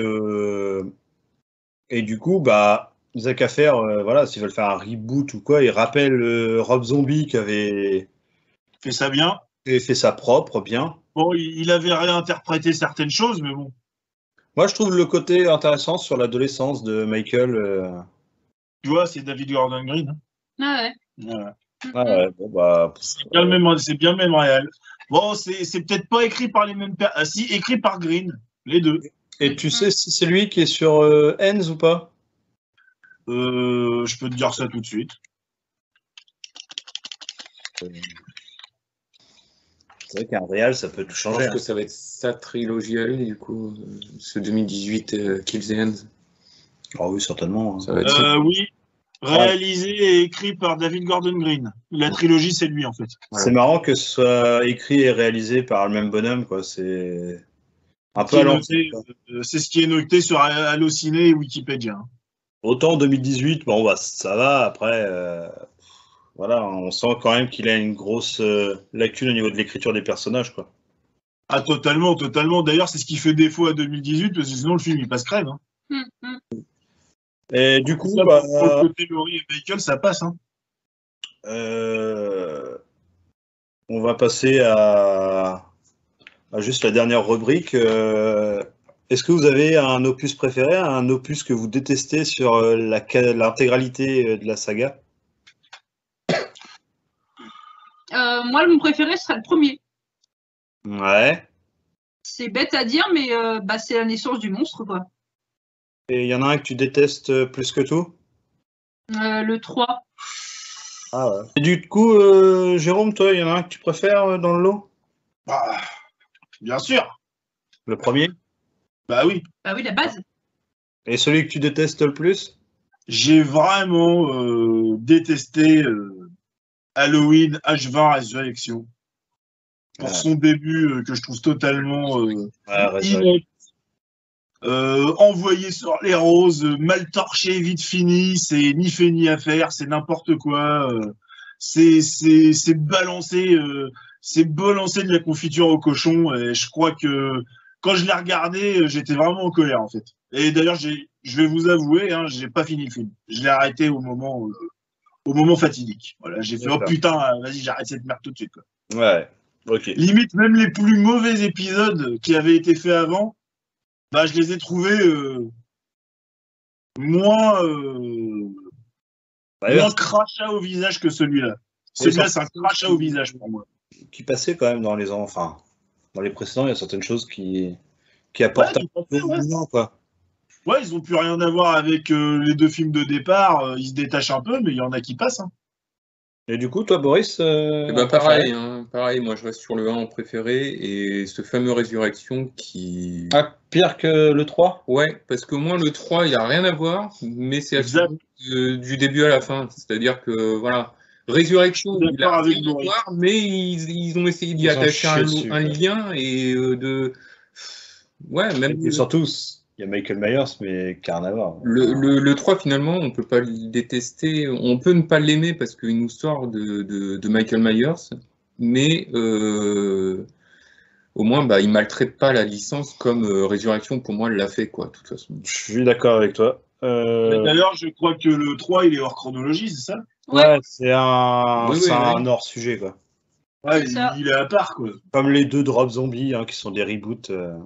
Ah bah c'est des reboots, oui, mais des beaux reboots. C'est ça. Et du coup, bah moi, mon préféré, bah oui, hein, ça reste le premier, comme tout le monde. Hein, l'iconisation, l'introduction de deux personnages, des monstres du cinéma. Hein. les petits codes les petits codes des slashers modernes qui s'installent. C'est ça, on est sur une bonne scène d'ouverture. Ah ouais. Mon opus, enfin l'épisode que je déteste du coup maintenant, Kills. Hein, carrément. Quoi. Carrément, Kills. Carrément. Ah ouais. Donc ils ont chargé la sauce sévère quoi. Ouais, même. Question. Avant Kills, c'était lequel celui que tu détestais le plus? Résurrection. Ah putain, alors s'ils ont fait pire que ça. Je l'ai mis sur le même piédestal, mais comme là, je l'ai vu en salle, peut-être que, et puis que je suis encore un peu à chaud dedans, c'est peut-être une réaction un peu exagérée, j'en sais rien. Hein. Peut-être que si je le revois dans 2-3 ans. Non, mais t'as été choqué dans le mauvais sens quand même, du coup, c'est pas bon quand même. Ah non, c'est pas... Souvent, la première impression, c'est souvent la bonne. Hein. Et du coup, oui, je ne lui redonnerai pas. Enfin, c'est pas une question de donner la chance, mais je pense que je le reverrai, mais vraiment parce qu'il faut le voir si je me refais un marathon ou un truc comme ça. Quoi. Ouais.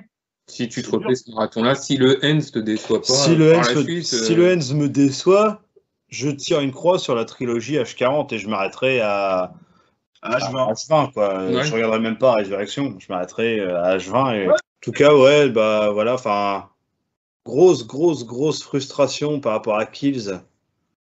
Ça fait, enfin tu vois, en tant que passionné de cinéma, ça fait toujours mal de voir quelqu'un déçu comme ça d'un truc qu'il adore. Ouais, oui. Ça fout les bouts. Ah, on t'a vu en PL. Ça me fait encore plus au trip maintenant de vous en parler que à chaud quoi. Ouais. Donc c'est que parce que quand t'as le temps de digérer, ça fait plus bibi quoi. Ouais. C'est ça, c'est vraiment une saga que j'adore donc on a fait un peu le tour sur tout ce qui a pu se faire un peu sur la saga iconique engendrée par John Carpenter en 78 avec plusieurs chronologies, donc la chrono officielle Halloween 78, celui du 2018, de Kills et de Hens qui devrait sortir l'année prochaine a priori. En octobre apparemment. Octobre 2022.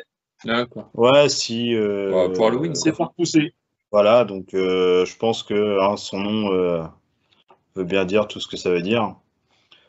Après, on a vraiment aussi les chronos, on va dire originales, où Laurie et Michael sont frères et sœurs. Et là, je pense que ça a intéressé le plus grand nombre de nous quatre, sauf Clem qui a l'air moins enthousiaste. Hein, elle préfère à la rigueur partir sur le H40. Même si je pense quand elle verra Kills, elle va changer d'avis. Je pense que Clem, l'explication de la sœur est trop rationnelle et logique pour que ça lui suffise en tant que passionné de tueur en série. C'est trop simple pour elle. C'est pas assez tarabiscoté. Ouais, après, hein, chacun... Et je pense qu'elle veut être surprise de savoir pourquoi il fait ça et de la prendre dans la nouvelle chronologie, en fait. Moi, ça, je pense que tu le sauras jamais. Why not? Sauf si David machin Green nous dit quelque chose, là. Mais moi, voilà, hein, ils ont fait caca sur la licence, réellement. Donc, moi, je vous remercie d'avoir participé, d'avoir regardé encore une fois cette superbe saga de slasher. Donc, voilà, et puis merci à tous ceux qui vont nous regarder, nous écouter. Likez la page et n'hésitez pas à partager. Ça coûte rien. Abonnez et partagez. Et le petit pouce bleu pour nous encourager. Hein, ça fait toujours plaisir. Le petit commentaire qui va bien. Voilà. Donc, vous pouvez, si vous voulez dire que c'est mauvais aussi, vous pouvez le dire. Oui, voilà. N'hésitez pas. Avis positif ou négatif. S'il y a des avis négatifs, attention, on est quand même en train de parler d'Halloween, on sort les couteaux. Négatif ou positif, on écoute. Sur ce, je vous souhaite à tous un joyeux Halloween. Joyeux Halloween. Joyeux Halloween à tous. Et puis voilà, sur ce, bonne soirée et à bientôt. Ciao, ciao. Salut.